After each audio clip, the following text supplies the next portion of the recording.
கண்டிப்பா சொல்றேன். கழுகு செய்த இந்த தப்ப நீங்களும் பண்ணிட்டு தான் இருப்பீங்க. ஃபுல்லா பாருங்க, உங்களுக்கே புரியும். ஒரு ஊர்ல வாழ்ந்து வந்த வயதான விவசாயி வேலைய முடிச்சிட்டு வீட்டுக்கு வர வழியில ஒரு பெரிய கழுகு முட்டைய பாக்குறாரு. சுத்தி எங்கேயாவது கழுகு இருக்குமா, இந்த முட்டைய எடுத்துட்டு போய் அந்த கழுகிட்ட பத்திரமா சேர்த்திடலாமா என்று முடிவு பண்றாரு. ஆனா எங்க தேடியும் கழுகு கிடைக்கல. இப்ப மனசு கேட்காத அந்த விவசாயி தன்னோட கோழி பண்ணையிலேயே பத்திரமா அந்த முட்டைய கொண்டு போய் வைக்கிறாரு. இத பார்த்து அவர் வளர்த்த கோழி இது தன்னோட முட்டைதான் நினைச்சு அடக்காக்க ஆரம்பிக்குது. சில நாட்கள்ல கோழி குஞ்சுகளோட சேர்ந்து அந்த கழுகும் அந்த முட்டையில இருந்து வெளியில வருது.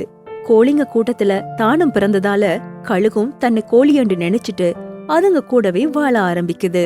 கொஞ்சம் கொஞ்சமா அந்த கழுகோட சிறகு கோழிகளோட சிறகை விட பெரிதா வளர்ந்தாலுமே அந்த கழுகு கோழி குஞ்சுகளோட மேய்ஞ்சிட்டு புழுக்களை சாப்பிட்டு கோழியாவே வளர ஆரம்பிக்குது. அப்படியே சில வருடங்களுக்கு பிறகு ஒரு நாள் எல்லா கோழிகளும் மேயும் போது கழுகு மட்டும் வானத்துல நிறைய கழுகுகள் ரொம்ப உயரத்துல பறக்கிறத பாக்குது. பிறகு பக்கத்துல மேயிற கோழிகள்கிட்ட மேலே பறக்கிறது யாருன்னு கேட்க பதிலுக்கு அந்த கோழிங்க சொன்னது என்ன தெரியுமா? ஐயோ, அதெல்லாம் ரொம்பவும் ஆபத்தான கழுகுங்க. எவ்வளவு உயரமா இருந்தாலும் அதுகளால பறக்க முடியும். நம்ம எல்லாம் அத பத்தி நினைச்சு கூட பார்க்க கூடாதுன்னு சொல்லிச்சான். அத கேட்ட இந்த கழுகும், சரி நம்மளும் ஒரு கழுகா பிறந்திருந்தா வானத்துல இப்படி நிம்மதியா பறந்திருக்கலாம்னு ஃபீல் பண்ணிச்சான்.